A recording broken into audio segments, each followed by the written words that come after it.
Hello everyone, welcome back to my channel, Books with Genghis Khan. I'm Ben, and I am excited to tell you about a brand new debut release, Dead Man's Hand, by James J. Butcher, the son of Jim Butcher, who writes the Dresden Files, one of my favorite all-time series. And I was very curious to see what his son could do, because it's intriguing to me that the son grows up with that influence, and how he's going to respond to that, or how he's going to decide to distance himself. And also, I haven't read many urban fantasy series. I plan to try different ones like Alex Verus or Sandman Slim, but I've really only read the Dresden Files, and so I don't have too many short palate cleanser type series going besides that, and they come out very rarely these days. So I am happy to report that for Dresden Files fans, I think you'll find a lot to love about this, and it could become another series where you can, dip in here and there for a little bit of a palate cleanser. This was just so fast-paced. So I read it in 2 sittings. I had a flight across the US, and I kind of wish the flight were just a little bit longer so I could have just finished it all right then and there. I was tired, but it kept me up, it kept me engaged, and it got me to care, which is really the most important thing for me in my reading. I want to care about what's happening and care about the characters and the interesting world building details that get set up. And this one had me caring, had me invested, and really engaged from start to finish. So I am definitely on board. I think James J. Butcher is a great young, solid new author, and I am going to probably be getting the next one right when it releases, and hopefully everyone thereafter. So, what is it about, and what's the kind of narrative approach? Well, it's very different from the Dresden Files. First of all, it is third-person limited POV. So it's not first-person like, you have Harry Dresden telling his story. So it's third-person, and it's multi-POV, because you have a prologue which starts from an older character who's this grizzled, old, kind of fighting type who's kind of solitary person at this point in his life. And then there's been a murder of a previous partner of his who is the biggest, baddest kind of witch at the department. So all humans with magical abilities are called witches in this world. And there is this Men in Black type of government department which handles all sorts of business with magical humans and other magical beings that are not humans. And they're not hidden from society like in Men in Black. So they kind of operate openly as this very powerful government department. And the book opens with one of these older, most established department witches being murdered. And so there's kind of this mystery, whodunit element that runs throughout the whole book. And then that's the inciting incident. But then it jumps to the primary POV, who is the 19-year-old Grimsby. And so that's who's on the cover here. Most of the chapters are from his POV. And I like that it's just an extremely different type of protagonist from Dresden. So Grimsby, to give a little bit of his background that you learn very early on, he's kind of on his own as a 19-year-old living in an apartment that he can't afford the rent for. This takes place in Boston, by the way, and it feels like it could be set really anywhere in any kind of city. The city and setting details really aren't a major part of the book, like Chicago is with the Dresden Files.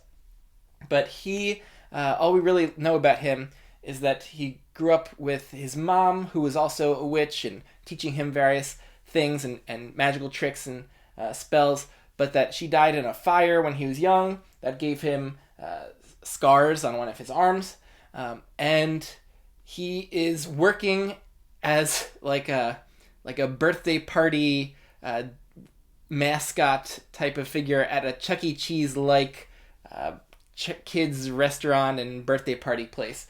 So he dresses up in costumes, and he uses his magical spells to liven up the birthday parties at this Chuck E. Cheese style place. And he feels pretty humiliated by it. He doesn't really have any friends. He's just not very impressive overall, because he tried to become a worker at the department, but he failed because he wasn't powerful enough as a witch, and I think his injuries to his arm are what often hold his magic back, and so has to rely more on cleverness and the few spells he can do, and use them in creative ways to be able to basically survive. But early on, he and the older character Mayflower kind of come into contact, and the book is kind of like a buddy cop kind of situation, where it's like an odd couple who have to spend a lot of time together and figure out how they're going to relate to each other.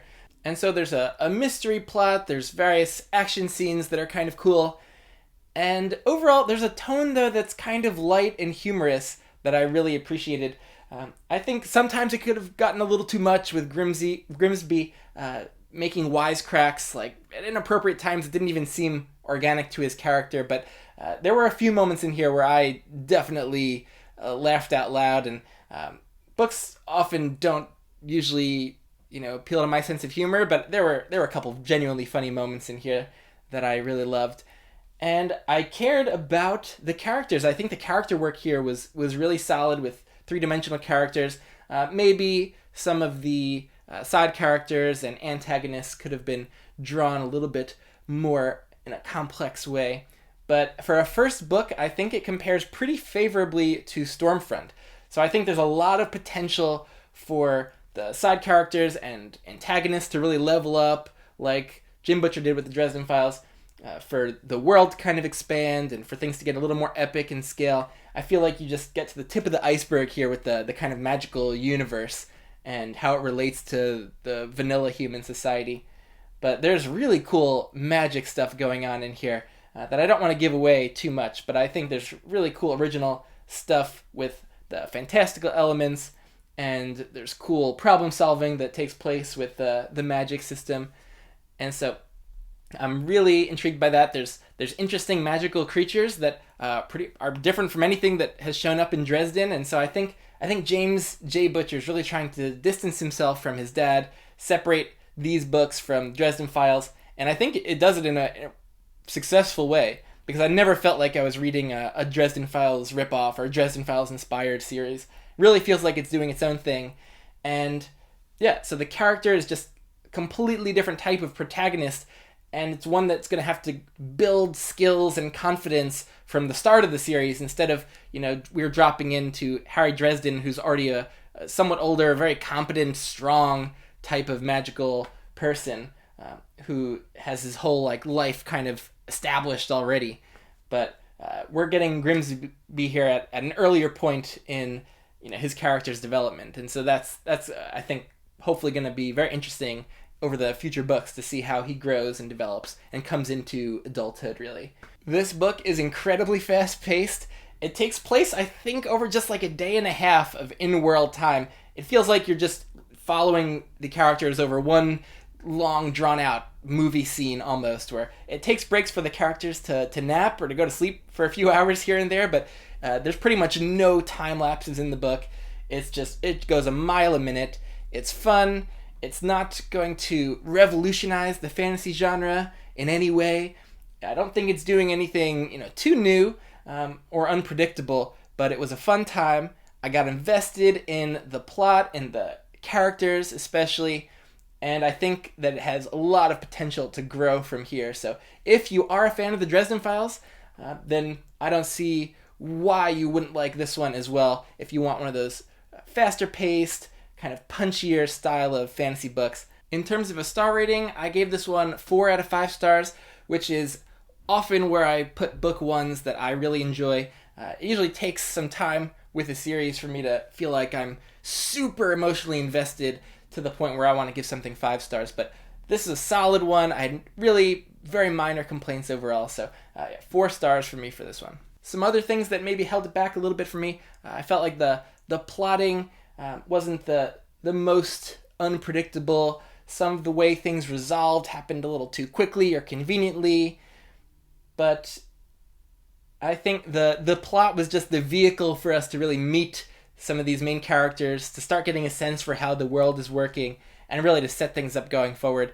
So like Stormfront, where many people complain about the weak plotting or the antagonists and side characters aren't fully fleshed out yet, I feel like this has some of those same drawbacks, but I'm hoping that he more quickly starts to develop this series with the next book or two, instead of taking a bunch of books like Jim Butcher took. And so I'm very hopeful though that this is going to morph into something extremely strong. But I'm already caring about the characters in this first book, which is a great sign. And so yeah, pick it up if you want something on the lighter side, but that still has some emotional stakes. And I hope you come on board with me so we can enjoy this series together and see where it goes. All right, bye-bye.